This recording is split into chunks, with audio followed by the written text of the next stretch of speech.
As principais notícias você escuta no podcast Caboinga em Alta. Olá, está começando agora mais um Caboinga em Alta. Meu nome é Lola Scaff e nesta quarta-feira a gente vai falar um pouco sobre restos de comida que podem virar combustível. Uma atualização do Chrome permitirá a opção ler mais tarde, bola de fogo cruza o céu brasileiro e muito mais. Então, fique ligado que está começando o nosso Caboinga em Alta.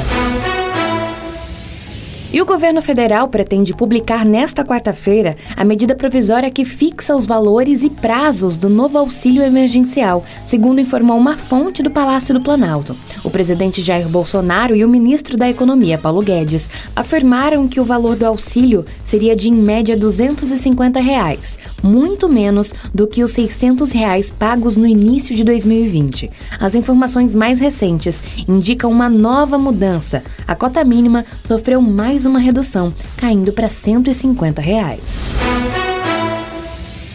E o jornal The New York Times noticiou ontem que a farmacêutica Moderna deu início a um estudo para validar a utilização de sua vacina contra a Covid-19 em bebês e crianças abaixo de 12 anos. Participarão do ensaio clínico 6.750 crianças saudáveis dos Estados Unidos e do Canadá. Os testes atendem a uma crescente demanda dos países americanos que, desejando vacinar seus filhos, se questionam sobre possíveis efeitos colaterais do imunizante nos pequenos. Além disso, vacinar essa faixa da população, conforme solicitado pela Academia Americana de Pediatria, pode ajudar na consolidação da imunidade coletiva, considerada fundamental para o fim da pandemia. Bom, agora a gente vai falar de tecnologia. A Samsung confirmou que pode não lançar o Galaxy Note neste ano devido ao grave desequilíbrio do fornecimento global de chips. A empresa tem lutado contra a escassez de chips em todo o mundo, mas a data de lançamento do Note deve ser alterada para 2022.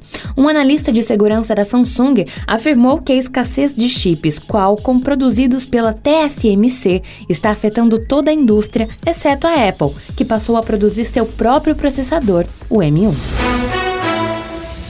E recentemente anunciada, a nova atualização do Chrome trouxe recursos inéditos para sua versão móvel e de mesa, além de também implementar melhorias de performance. Entre as principais novidades da versão para computadores está a ferramenta Lista de Leitura, que permite salvar páginas para ler mais tarde em uma aba de fácil acesso.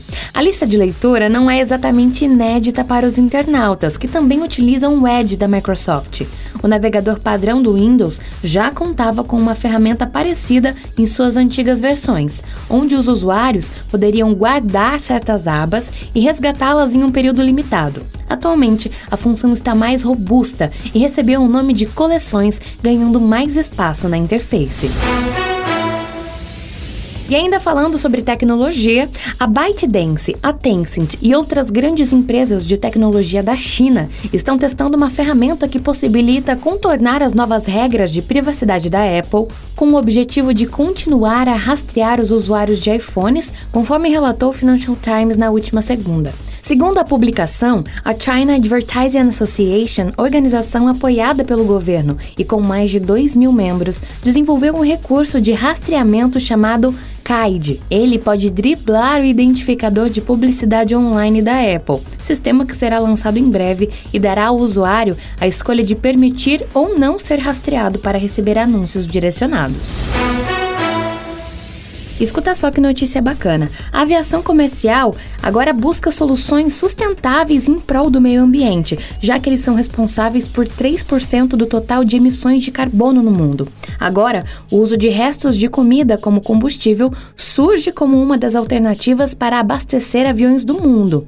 O Laboratório Nacional de Energia Renovável dos Estados Unidos realizou um estudo sobre a conversão de resíduos alimentares em biocombustível para a aviação. A pesquisa, desenvolvida em parceria com outras instituições, relata que a biomassa, como esterco e resíduos alimentares, pode ser convertida em biocombustível. Os pesquisadores foram capazes de separar os ácidos graxos voláteis da fermentação de resíduos de alimentos e convertê-los em moléculas de parafina simples. Nesse estado, eles são quase quimicamente equiparáveis aos combustíveis fósseis. Muito bacana, né? Mais um Viva a Ciência! E a plataforma de vídeos Dailymotion está sendo lançada oficialmente no Brasil, oferecendo suporte no país e se tornando o serviço de streaming oficial de 20 empresas nacionais. Concorrente do YouTube, o Dailymotion conta com mais de 300 milhões de usuários ativos que assistem a 3,5 bilhões de vídeos por mês no player em média. E para aumentar esses números, a empresa, que pertence ao grupo francês Vivendi, vê o mercado nacional como essencial para crescer na América Latina.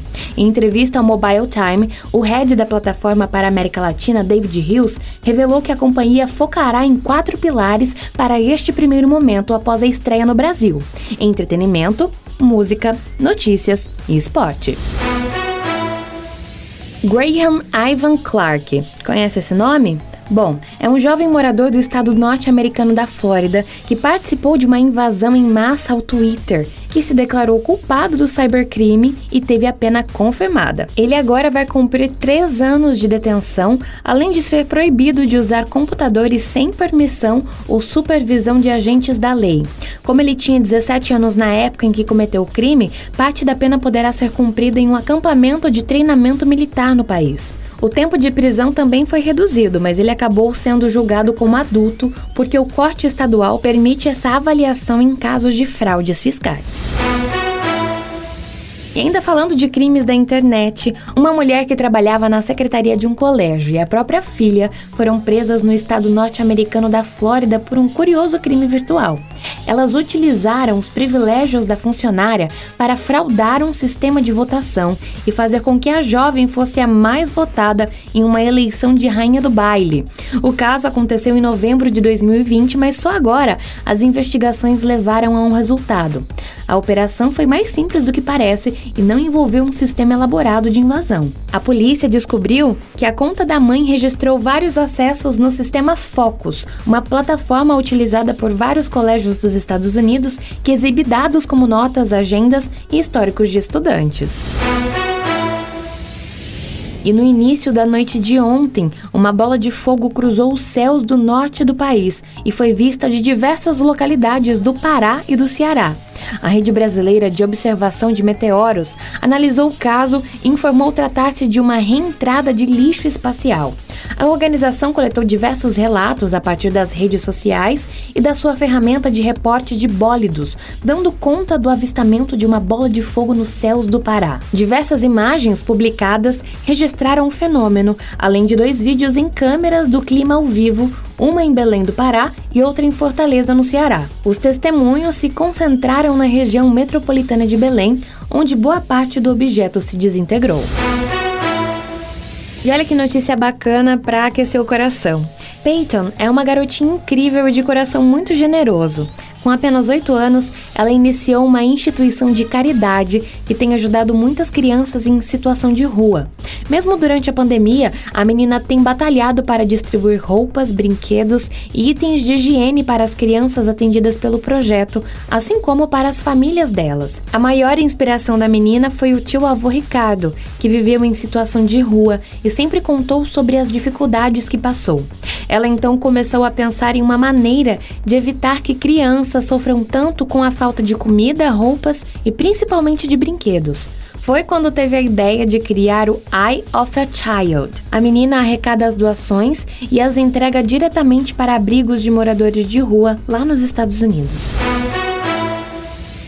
Bom, então saindo dos Estados Unidos e vindo aqui para São José do Rio Preto, no interior de São Paulo. Bom, como todos sabem, nós estamos passando por um lockdown aqui na região de Rio Preto. E a nossa região é a que tem a maior taxa de transmissão de coronavírus no estado. O ideal era que esse índice ficasse sempre abaixo de 1, porém está em 1,63. Isso significa que 100 infectados podem transmitir a doença para outras 163 pessoas.